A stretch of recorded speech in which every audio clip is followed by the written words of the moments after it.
Welcome back to my channel. Apno Rajasthan express में आपका स्वागत है।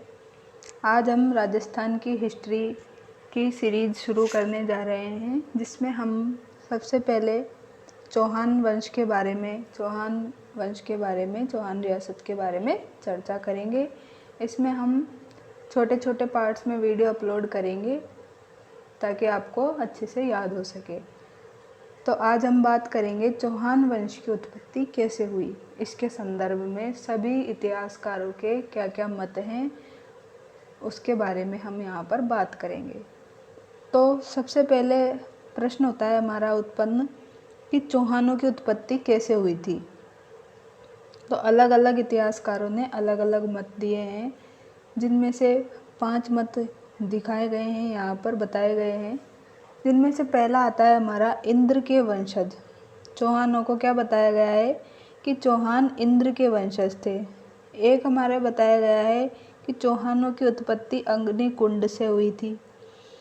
एक हमें इतिहासकार बताते हैं कि अजमेर के चौहान वंश की उत्पत्ति किससे हुई थी? सूर्य वंश से हुई थी। सूर्य वंश किससे संबंधित है? भगवान श्री राम से संबंधित है। और चौहानों को ब्राह्मण वंश से भी बताया गया। और चौहानों के बारे में यह भी मत है कि चौहान विदेशी हैं, विदेश से आए हैं। तो इन सब मतों के बारे में हम आगे चर्चा करते हैं कि कैसे कैसे इन मतों का खंडन किया गया और चौहानों की उत्पत्ति कैसे हुई उसके बारे में बताया गया। तो सबसे पहले हम बात करेंगे अग्निकुंड से उत्पन्न बताया गया, उसके आधार पर कि चौहान अग्निवंश से संबंधित थे या नहीं थे। उसके लिए इतिहासकारों ने क्या मत दिए हैं वो हम आगे जानते हैं। तो अग्निवंश से संबंध के लिए क्या बताया गया है? इतिहासकार हैं हमारे, एक हमारे आते हैं चंद्रबरदाई। चंद्रबरदाई जी कौन थे? ये पृथ्वीराज चौहान तृतीय के मित्र थे। कौन थे ये? पृथ्वीराज तृतीय, या फिर पृथ्वीराज, जिनको पृथ्वीराज चौहान के नाम से भी जानते हैं हम, उनके मित्र थे चंद्रबरदाई जी। इन्होंने क्या लिखा है? चंद्रबरदाई जी ने पृथ्वीराज रासो लिखा है। इसमें किसका उल्लेख बताया है? चौहानों का उल्लेख बताया है, और बताया है इसमें कि चौहानों की उत्पत्ति अग्निवंश से हुई थी। एक हमारे आते हैं मुणोत नैनसी। मुणोत नैनसी ने क्या बताया? इन्होंने भी बताया कि चौहानों की उत्पत्ति अग्निवंश से हुई है। और मुणोत नैनसी ने और क्या क्या लिखा है? तो इन्होंने मध्यकालीन राजपूताना का इतिहास लिखा है, और मुणोत नैनसी ख्यात लिखी है। और एक और आती है इनकी रचना, मारवाड़रा परगनारी विगत। क्या आती है? मारवाड़रा परगनारी विगत भी आती है। ये 3 रचनाएं इनकी है, मुणोत नैनसी जी की। तो इन्होंने भी मत दिया कि चौहानों की उत्पत्ति अग्निवंश से हुई है। एक हमारे आते हैं इतिहासकार सूर्यमल मिशन। सूर्यमल मिशन जी ने कौन सा ग्रंथ लिखा है? तो उन्होंने ग्रंथ लिखा है वंश भास्कर। तो उनका ग्रंथ आता है वंश भास्कर, जिसमें किसके बारे में बताया गया है? बूंदी राज्य के इतिहास के बारे में वंश भास्कर में बताया गया है। और सूर्यमल मिशन कौन थे? तो सूर्यमल मिशन जी हमारे बूंदी के जो राजा थे, महाराव राम सिंह। क्या नाम था बूंदी के राजा का? बूंदी के राजा का नाम था महाराव राम सिंह। उनके दरबारी थे कौन? सूर्यमल मिशन जी। इन्होंने कौन सी रचना लिखी है? तो इनकी रचना का नाम है वंश भास्कर, जिसमें क्या बताया गया है? जिसमें बूंदी राज्य का इतिहास बताया गया है। तो आइए अब हम जानकारी प्राप्त करते हैं कि ये घटना कैसे हुई, किस आधार पर बताया गया है कि अग्निवंश से चौहानों की उत्पत्ति की गई। तो एक बार क्या हुआ? एक बार ऋषि वशिष्ठ द्वारा आबू पर्वत पर एक यज्ञ किया जा रहा था। क्या किया जा रहा था? एक यज्ञ किया जा रहा था। तो ये यज्ञ कर रहे थे, तब क्या हुआ? इनके यज्ञ करने से 4 राजपूत प्रकट हुए। कौन प्रकट हुए? 4 राजपूत शासक प्रकट हुए, 4 राजपूत वंश प्रकट हुए, जिनमें से पहला आता है हमारा प्रतिहार वंश, सेकंड है परमार वंश, थर्ड आता है हमारा चालुक्य वंश, नेक्स्ट आता है हमारा चौहान वंश। तो कौन कौन से आते हैं? प्रतिहार, परिमार, चालुक्य और चौहान वंश। और हम यहाँ पर क्या चर्चा कर रहे हैं कि चौहान वंश की उत्पत्ति कैसे हुई। तो इन्होंने जो यज्ञ किया उसमें एक राजपूत हमारे चौहान वंश के भी उत्पन्न हुए, ऐसा यहाँ पर बताया गया है। और ये यज्ञ ऋषि वशिष्ठ ने आबू पर्वत पर ही क्यों किया? आबू पर्वत पर करने का कारण था कि जो राक्षस थे वो जब भी हमारे ऋषि मुनि कोई अच्छा कार्य करते थे, यज्ञ करते थे, तो राक्षस क्या करते थे, उनके यज्ञ हवन कुंड में मांस या फिर मदिरा, रक्त मिला देते थे, डाल देते थे, जिससे वो यज्ञ खराब हो जाता था। इसलिए उन्होंने आबू पर्वत पर यज्ञ किया और वहाँ पर राक्षसों का संहार करने की कोशिश की। इसके लिए ये यज्ञ किया गया। लेकिन इस मत का खंडन बहुत हो गया। क्यों हुआ खंडन? क्योंकि आप थोड़ी देर के लिए सोच कर देखिए कि किसी भी व्यक्ति की या फिर जीव जंतु की उत्पत्ति अग्नि से कैसे हो सकती है? अग्नि से व्यक्ति की उत्पत्ति होना संभव नहीं है। इसलिए इस मत का खंडन किया गया। तो इससे हमें पता चलता है कि चौहानों की उत्पत्ति अग्नि से नहीं हुई है। इसके बाद में नेक्स्ट हमारा दूसरा जो मत है वो क्या है? वो है हमारा कि चौहानों की उत्पत्ति सूर्यवंश से हुई है। चौहानों की उत्पत्ति सूर्यवंश से हुई है।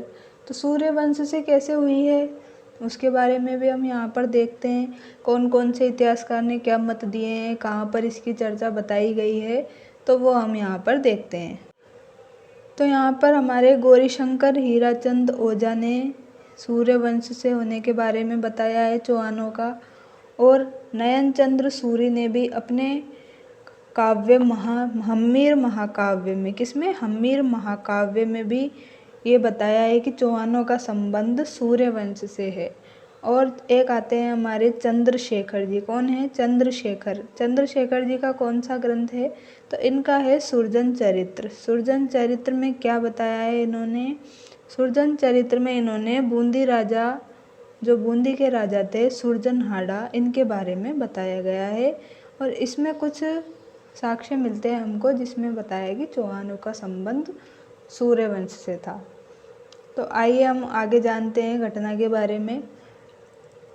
तो घटना है हमारी, जो भगवान सूर्य के पुत्र हैं। भगवान सूर्य के पुत्र कौन है? वेव ईश्वत मनु जी। कौन है? वेव ईश्वत मनु। और वेव ईश्वत मनु के पुत्र कौन है? इक्ष्वाकु। इक्ष्वाकु की राजधानी कहाँ थी? इक्ष्वाकु सूर्यवंश के हमारे पहले शासक थे। और इनकी राजधानी कहाँ थी? इक्ष्वाकु की राजधानी थी अयोध्या। कहाँ थी? अयोध्या। और अयोध्या में क्या था? अयोध्या में भगवान श्री राम का जन्म भी हुआ था। क्या हुआ था? भगवान श्री राम का जन्म भी हुआ था। तो भगवान श्री राम का जन्म अयोध्या में हुआ और इक्ष्वाकु भी सूर्यवंश के पहले शासक थे। तो इससे क्या पता चलता है कि इससे श्री राम का संबंध भी सूर्यवंश से होगा। तो यहाँ पर बताया है कि यदि चौहान अगर सूर्यवंशी है तो उनका संबंध इक्ष्वाकु से होना चाहिए। लेकिन पुराने जो लेख हैं उनके अनुसार किसी का भी संबंध इक्ष्वाकु से नहीं है। क्या नहीं है? किसी का भी संबंध इक्ष्वाकु से नहीं है। इसलिए इस मत का भी खंडन किया जा चुका है कि चौहानों का संबंध सूर्यवंश से है। इसके बाद हमारा नेक्स्ट मत आता है कि चौहानों का संबंध किससे था? तो चौहानों का संबंध था हमारे विदेशों से। तो विदेशों से कैसे संबंध था? विदेश में कौन रहता था? मध्य एशिया से जो लोग आए थे उन्हें हम विदेशी कहते हैं। तो विदेशी मानने पर क्या मत दिए गए? हमारे एक इतिहासकार आते हैं कर्नल जेम्स टोड। कौन आते हैं? कर्नल जेम्स टोड, जिन्हें हम क्या कहते हैं? जिन्हें हम राजस्थान इतिहास के जनक भी कहते हैं। क्या कहते हैं? राजस्थान इतिहास का जनक किसे कहते हैं? कर्नल जेम्स टोड को कहते हैं। तो इन्होंने चौहानों की उत्पत्ति का आधार क्या माना? इन्होंने माना कि चौहानों की उत्पत्ति कैसे हुई है कि चौहान पहले क्या थे? मध्य एशिया के रहने वाले थे। कहाँ के रहने वाले थे चौहान? पहले मध्य एशिया के रहने वाले थे। और फिर बाद में क्या हुआ? बाद में चौहान भारत में आकर रहने लग गए, क्योंकि इनकी वेशभूषा और संस्कृति यहाँ के लोगों से मिलती थी।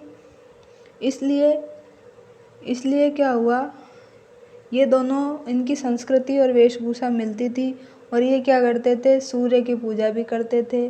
तो कर्नल जेम्स टोड ने बताया कि चौहानों का संबंध विदेशों से है। लेकिन इस मत का खंडन किसने किया? इस मत का खंडन किया हमारे गौरीशंकर हीराचंद ओझा ने। इन्होंने कैसे किया खंडन? इन्होंने बताया कि जो संस्कृति की समानता है, क्या है, जो संस्कृति की समानता है मध्य एशिया की और भारत के लोगों की, तो उसमें समानता का कारण उनकी उत्पत्ति नहीं है, उनकी उत्पत्ति नहीं है वो कारण, उनकी उत्पत्ति नहीं है, उनका प्रभाव है इसका कारण, समानता का कारण। तो इसके बिहाफ पे उन्होंने क्या किया, इनके मत का खंडन किया, कर्नल जेम्स टोड के मत का। तो इसलिए ये वाला मत भी उनका वो हो गया हमारा कि चौहानों का संबंध कहाँ से था? चौहानों का संबंध हमारे विदेशों से था। इसके बाद नेक्स्ट कौन सा मत आएगा हमारा नेक्स्ट मत आता है कि चौहानों का संबंध ब्राह्मण वंश से था। तो ब्राह्मण वंश के बारे में क्या बताया है और किस किस ने जानकारी दी है, तो उसके बारे में देखते हैं यहाँ पर हम। तो ब्राह्मण वंश के बारे में डॉक्टर दशरथ शर्मा ने, गोपीनाथ शर्मा ने और जान कवि, जिन्हें हम क्या कहते हैं, न्यामत खां जान कहते हैं, उन्होंने बताया है। और जान कवि ने एक रचना भी लिखी है, क्या लिखी है? कायम खा रासो लिखी है जान कवि ने। इन तीनों ने बताया है कि चौहानों का संबंध ब्राह्मण वंश से था। और इनका ब्राह्मण वंश से बताए जाने का आधार क्या था? तो इनका आधार इन्होंने बिजोलिया शिलालेख को बताया है। किसे बताया है? बिजोलिया के शिलालेख को बताया है। और बिजोलिया अभी कहाँ पर स्थित है? बिजोलिया हमारे अभी प्रेजेंट में भीलवाड़ा में स्थित है। तो बिजोलिया शिलालेख की एक पंक्ति है, कौन सी पंक्ति है फ्रेंड्स? विप्र श्रीवत्स गोत्रे भूत। कौन सी है? विप्र श्रीवत्स गोत्रे भूत, जिसमें बताया गया है कि ब्राह्मणों का संबंध चौहानों का संबंध ब्राह्मण वंश से है। तो यहाँ पर विप्र का अर्थ होता है ब्राह्मण और गोत्र का अर्थ होता है गोत्र से संबंधित। तो यहाँ से पता चलता है कि चौहानों का संबंध ब्राह्मण वंश से था।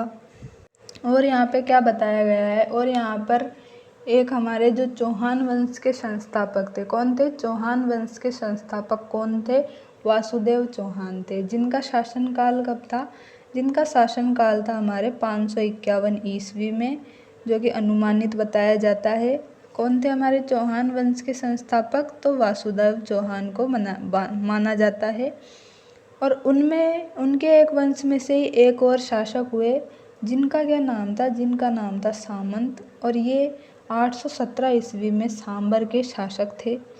और गोपीनाथ शर्मा ने बिजोलिया शिलालेख में सामंतों को क्या बताया गया है? ब्राह्मण वंश से उत्पन्न बताया गया है। तो सामंतों को ब्राह्मण वंश से उत्पन्न बताया गया है, इसलिए क्या हुआ? इसलिए पता चलता है कि चौहानों का संबंध ब्राह्मण वंश से। लेकिन फिर क्या हुआ? लेकिन फिर से गोपीनाथ शर्मा ने क्या किया? इस मत का खंडन किया कि भाई जो पुराने वंश थे, जैसे पल्लव वंश और कदम राजवंश, वो तो ब्राह्मण थे, तो हो सकता है कि ये भी ब्राह्मण हो, चौहान भी ब्राह्मण हो। लेकिन कहीं पर भी इनकी पूरा फैक्ट नहीं दिया गया है कि ये 100% ब्राह्मण ही थे।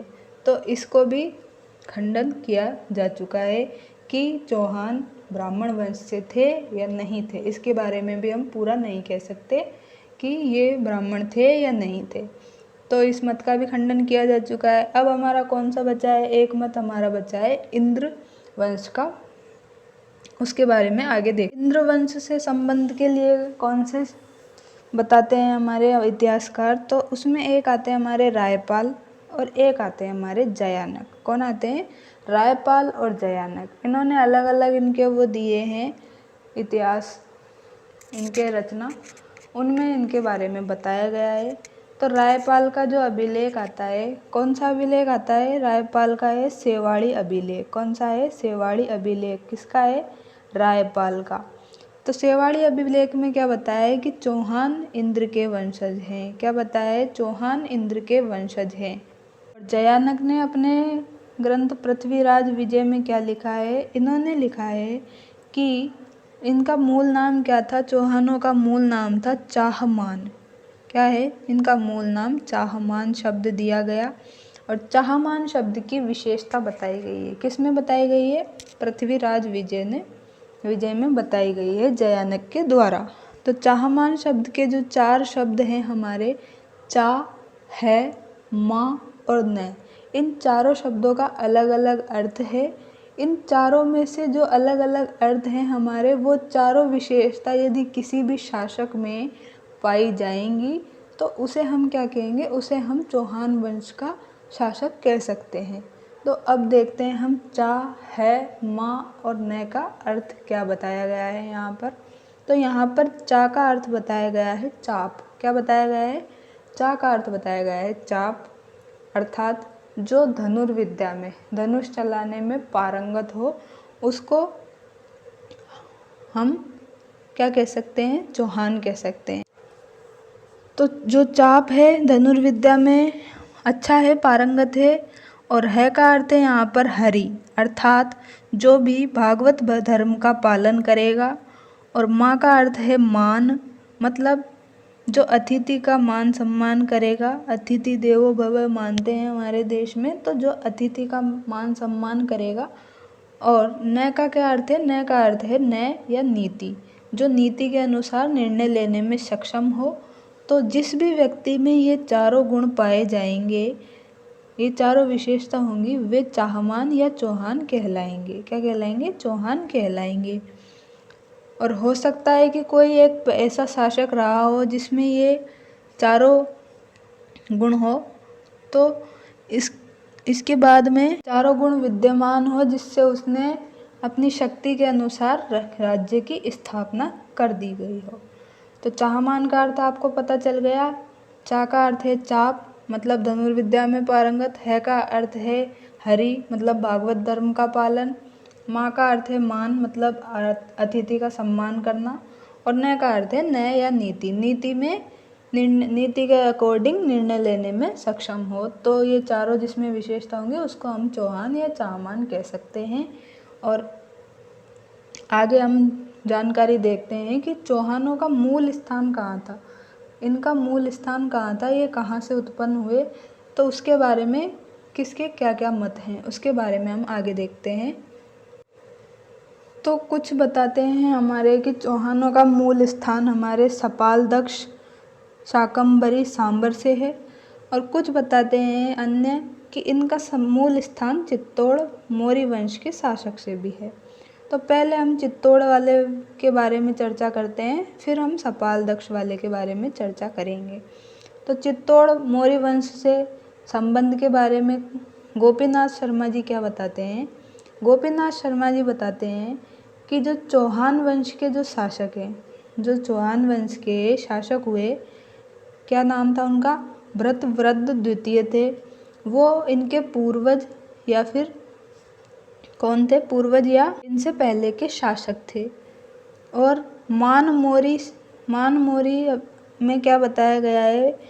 मानमोरी शिलालेख में बताया गया है कि मौर्य शासक वंशावली का वर्णन है इसमें, मानमोरी शिलालेख में, जिसमें क्या बताया गया है कि 2 थे हमारे मौर्य शासक। कौन कौन? महेश्वर दास और भीमदास। कौन थे? महेश्वर दास और भीमदास।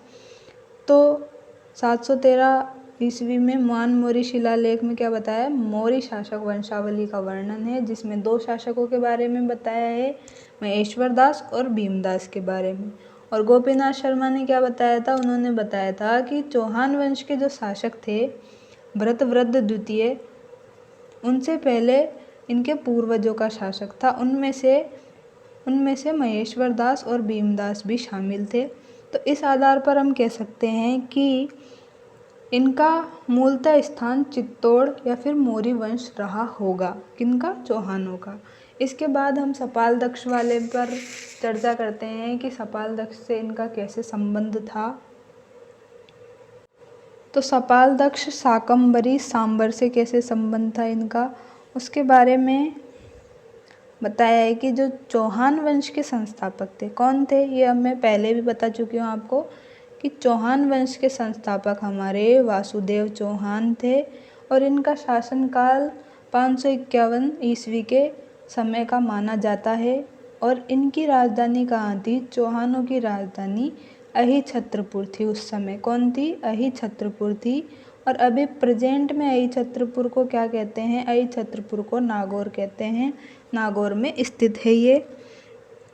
और जो ये वासुदेव चौहान थे हमारे, इनका संबंध, इनको क्या कहा जाता है? इन्हें हमारे मूल पुरुष, आदि पुरुष और चौहानों का संस्थापक कहा जाता है।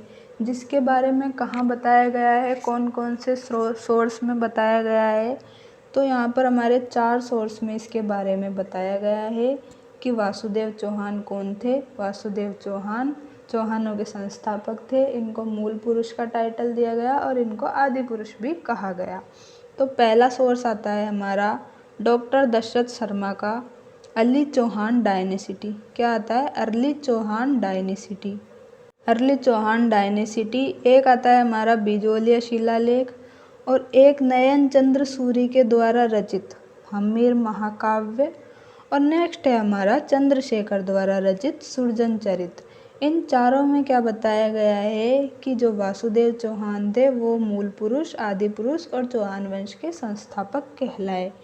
तो आज की वीडियो में हमने क्या क्या बातें डिस्कस की? हमने डिस्कस की कि चौहानों की उत्पत्ति कैसे हुई और चौहानों का मूल स्थान कहाँ था।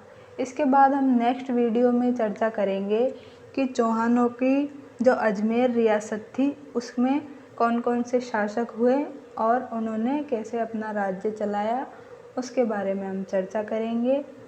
तो मिलते हैं नेक्स्ट वीडियो में। थैंक यू दोस्त। अगर दोस्त वीडियो अच्छी लगी हो तो वीडियो को लाइक करना और चैनल को सब्सक्राइब भी कर लेना। Thank you friends.